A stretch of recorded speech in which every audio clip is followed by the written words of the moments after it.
আমি প্রথমে বন্দনা গো করিলাম কুবেরি দানু সর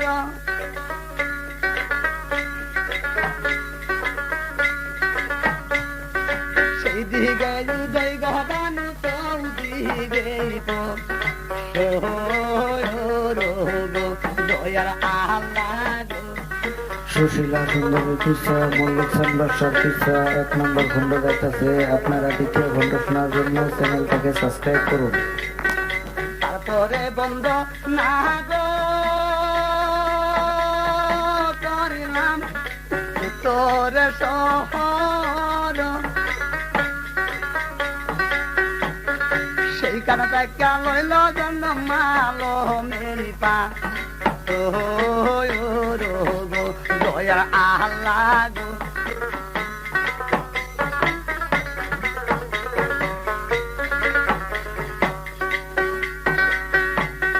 হাত পাতি আমারে গো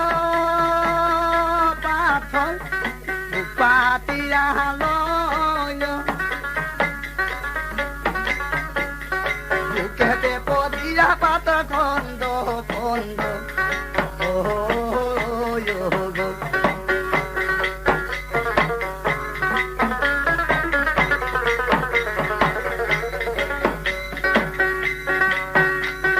তারপরে বন্ধ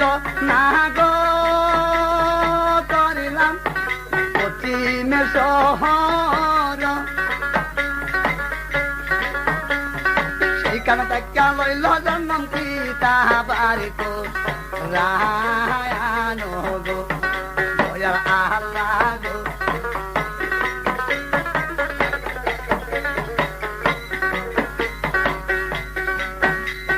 তারপরে বন্ধ না গো করিলাম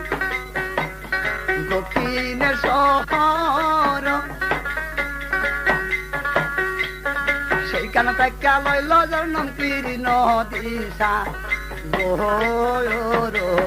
দয়ার আহ্লাদ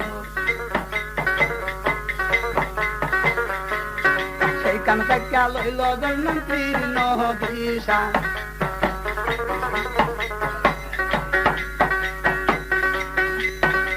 কেনারা বান্দা গো লইলাম মদিস কলাম তীর তীরেরা গো বান্দা দিলাম 80,000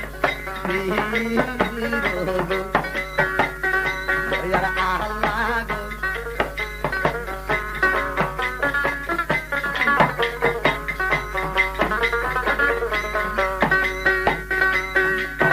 তারপরে বন্দনা গো করিলাম উস্তাদ শরণ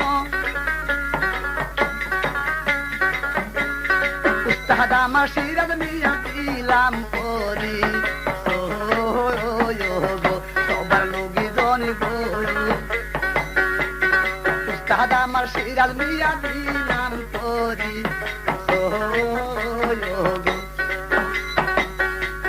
তারপরে বন্দনা গো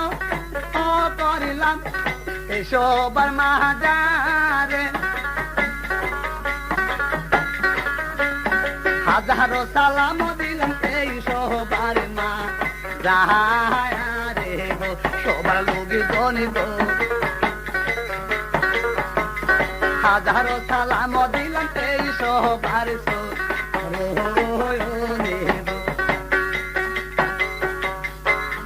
কিচ্ছা আরম্ভ হয়েছে, আপনারা শুনতে থাকুন। শুনেন শুনেন শুনেনি গো সবার লোকজন কইলাম সবার মাঝে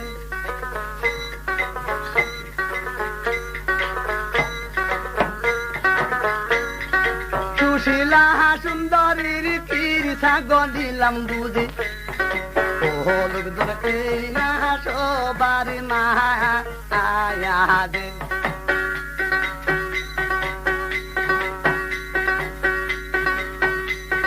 দরে মিকি বাসার সাত গপুত ছিল দরে মিকি তোর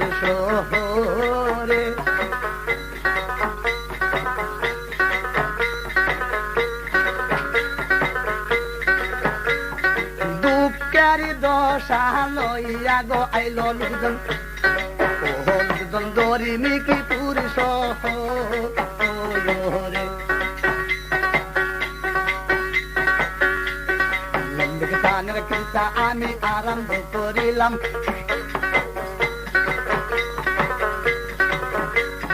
প্রথম হইতে আমি গবে কৃতা বুঝিল শুরু করিলাম দরিমিকি পুরের কথা গো সবার লোকজন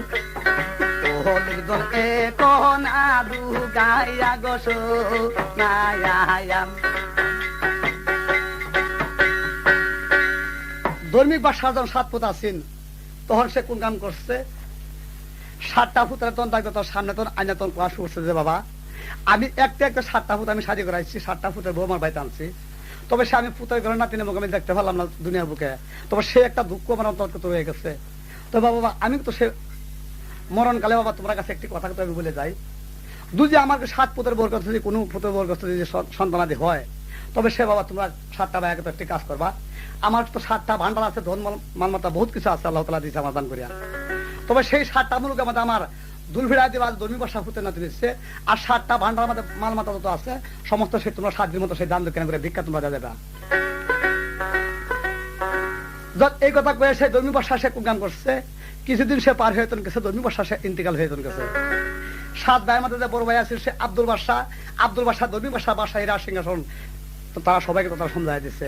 তখন আব্দুল বাদশা সে বাসায় রাজ সিংহাসন পাইছে প্রায় কিছুদিন সে তখন পার হয়ে গেছে এমন টাইমে তার ছোট ভাই সে লালসান বাদশা আছেন আর সেই লালসান বাদশা শাদী করাইছেন বঙ্গ শহরের দিলদার বাদশার কন্যা তার নাম হচ্ছে সুশীলা সুন্দরী কন্যা সেই সুশীলা সুন্দরী কন্যারা শাদী করায় তখন ধর্মী পোশাক তাই হাজির করছে আল্লাহর রহমত আল্লাহর রহমত কত নাজিল হয়ে গেছেন এমন টাইমে সে কুঙ্গাম করছে সুশীলা সুন্দরী কন্যা তখন আজকানি কালকানি কত কত তখন গর্ভবতী হয়ে গেছেন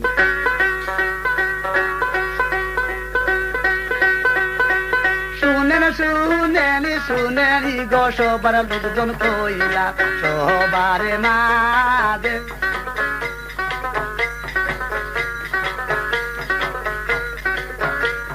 সুশীলা সুন্দরীর তীর্থা গো আইল বুঝি এই না সবার মায়া দে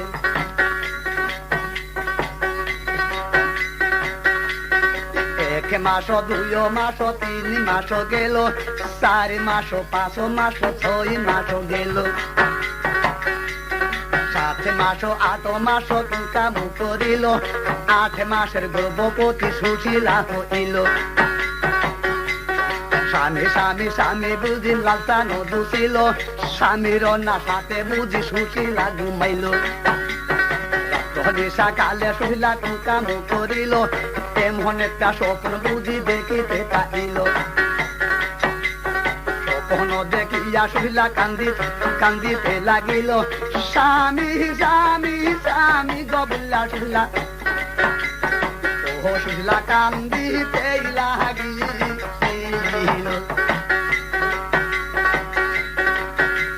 স্বামী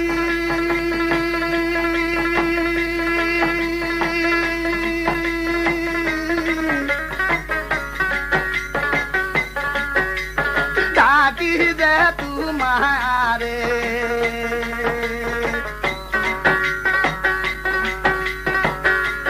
কি সপন দেখিলাম গো প্রাণ স্বামী ও স্বামী রাতে রহনি সাকা আনালে এই কথা কইয়া বুঝি গো ও সুশীলা কান্দিতে লাগিল লালসানে বাসা গুম হইতে বুঝি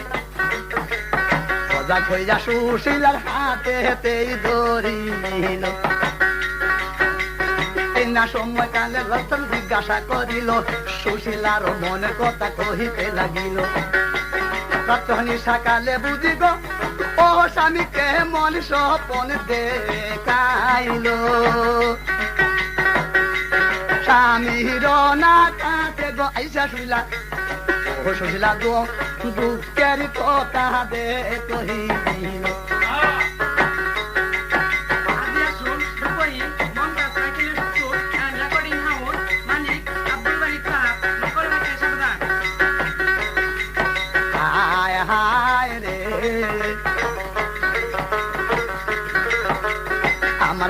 আমার মহজারে কৃষাবা আইসা মোহনে আসি